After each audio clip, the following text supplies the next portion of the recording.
Saya mau ingatkan ya, sampai hari ini rakyat yang di bawah itu dukung saya. Iya kan? Kalau memang rakyat tidak suka sama saya, bisa turun ke jalan rame-rame. Mau ganti saya tunggu dong 2029. Sabar ya? Iya, sabar. Aktivis kontras Pak, bernama Andri Yunus, Ya. disiram air keras, Ya. mengalami luka serius. Ya. Luka bakar hampir 20%. Ya. Kornea matanya sebelah kanan juga rusak. Ya. Dan terungkap bahwa pelaku penyiraman air keras tersebut adalah TNI. Tapi percayalah bahwa tidak ada niat dari pemerintah, apalagi yang saya pimpin, untuk lakukan seperti itu. Come on. Apa sih? Benar nggak? Bukan ada yang mau bikin TNI jelek. TNI-nya melakukan penyiraman air keras, lu paham nggak? Bukan kita yang bikin TNI jelek atau ada yang mau bikin TNI jelek. TNI-nya sudah mengakui kalau anggotanya melakukan penyiraman air keras. Jangan kayak gitu terus, dipindah-pindahinnya jangan kayak gitu terus. Memang TNI 1 perwira 3 bintara, Kak. Jadi di beritanya udah jelas dan ada konferensi persnya. Iya, tapi kadang-kadang ada orang, kita ini bukan anak kecil, kita sudah hidup lama. Kadang-kadang kan ada peristiwa yang justru dibuat seolah, Anda ngerti ya, itu namanya provokasi. Itu ada di buku, Mbak Nana. Ada di buku intelligence, ada itu. Itu namanya false flag operation, iya kan? Melakukan aksi teror seolah yang lakukan orang Palestina. Tapi yang lakukan bukan orang Palestina, yang lakukan Mossad, itu terjadi. Jadi sama juga ini. Ini mau mengarah bahwa rezim kita otoriter. Punya rakyat sebaik ini, punya masyarakat sebagus ini, malah sibuk ancaman asing. Dan satu hal yang sangat-sangat membuat kita bertanya-tanya, satu berita muncul. Ada perbedaan inisial terduga pelaku penyiraman air keras terhadap Wakil Koordinator Kontras Andri Yunus. Dari yang disampaikan oleh Polda Metro Jaya dan juga TNI, kepolisian mengungkap 2 nama terduga pelaku, sementara TNI mengungkapkan ada 4 nama terduga pelaku. Namun seluruhnya berbeda antara versi kepolisian dan juga TNI. Itu yang mau saya tanyakan. Siapa yang harus kita percaya? Polisi atau TNI? Ini terorisme, iya kan? Tindakan biadab, harus kita kejar, harus kita usut. Harus kita usut. Siapa yang nyuruh? Siapa yang nyuruh? Siapa yang bayar? Saya minta diusut benar. Ya. Justru sampai aktornya. Iya, sampai aktornya. Tapi sebaliknya, kalau ini provokator yang bukan dari pemerintah, bukan dari aparat, jelas kita harus usut kok. Di sini kita bersuara, di sini kita berbicara, dalang segala macam itu bisa kita selesaikan nanti. Tapi apa evaluasi yang bisa dilakukan pemerintah? Kenapa nggak di sini?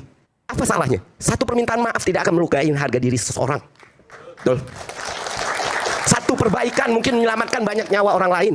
Saya mau ingatkan ya, sampai hari ini rakyat yang di bawah itu dukung saya.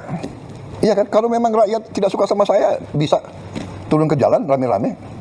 Tapi mereka tahu kalau rusuh, semua negara yang rugi.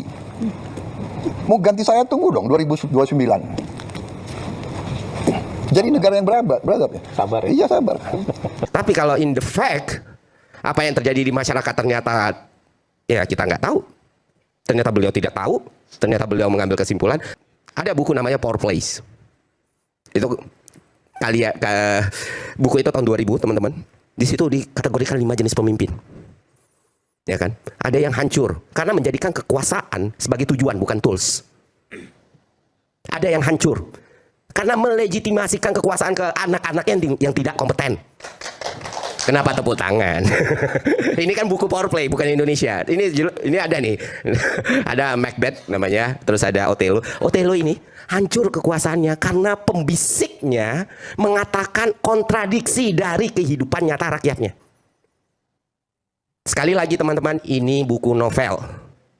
Tahu, ada satu pemimpin yang berhasil. Pemimpin yang berhasil adalah pemimpin yang underground, pemimpin yang memimpin tim kecil tapi peduli dengan kiri kanannya dan bergerak linear. Sekarang namanya King Henry V. Pak Prabowo mau jadi seperti yang mana? Jelas waktu Agustus ya jelas makar. Dia mau bakar gedung DPR. Kantor gubernur. Kantor gubernur.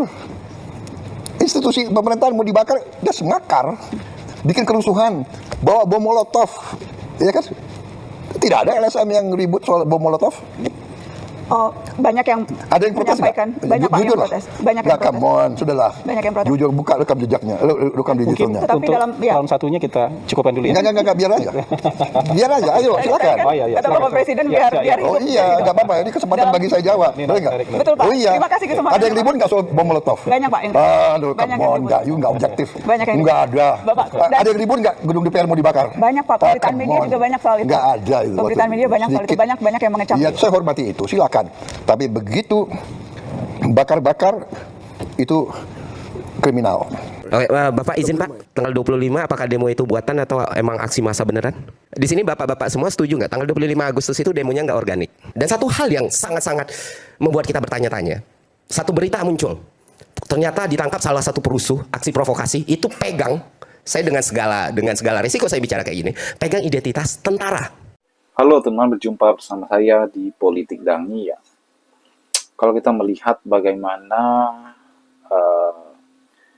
Prabowo Subianto teman-teman ya, ketika diwawancarai oleh beberapa media kemarin ya, dan ini adalah langkah yang sangat baik sebenarnya teman-teman yang diambil oleh Prabowo, dan ia mengundang media untuk mewawancarainya terkait dengan isu-isu yang sedang viral, hangat ya saat ini teman-teman. Salah satunya adalah ketika terjadi penyiraman air keras ya kepada aktivis kontras, aktivis yang betul-betul menyuarakan ya, hak asasi manusia teman-teman ya. Kemudian ia disiram dengan air keras ya, dan tersangkanya pun sudah diumumkan ya dari oknum-oknum aparat teman-teman yang kemudian ini viral ya. Inilah yang disampaikan oleh Najwa Shihab ya terkait dengan hal ini ya. Apakah demokrasi kita sedang terancam ya kan? Karena negara kita ini adalah negara demokrasi yang mempunyai hak kebebasan dalam berpendapat teman-teman, kebebasan dalam bersuara ya, baik mengkritik, baik apapun teman-teman. Itulah demokrasi kita ya kan. Jika kemudian demokrasi kita itu terancam, harusnya ya pemerintah, presiden harus mengambil tindakan-tindakan yang profesional teman-teman. Dan itu kita lihat bagaimana Prabowo Subianto ya mengatakan dengan tegas akan menjamin setiap kebebasan teman-teman. Dan Prabowo mengatakan ya akan menuntaskan kasus ini sampai ke akar-akarnya ya. Siapa yang menyuruh dan motifnya apa, itu yang Pak Presiden katakan teman-teman ya. Semoga saja ya dengan pernyataan Pak Prabowo ini maka jajarannya ya untuk mengambil sikap tegas ya terkait dengan kasus ini teman-teman ya, supaya dalangnya, otaknya itu memang bisa diungkap ya. Kita akui ya bagaimana para jurnalis Najwa Shihab, kemudian Ferry Irwandi selaku aktivis media sosial yang kerap kali menyuarakan ya, isu-isu yang sensitif di masyarakat teman-teman. Dan ini sangat luar biasa ya. Bagaimana menurut kalian? Kita diskusi di kolom komentar ya.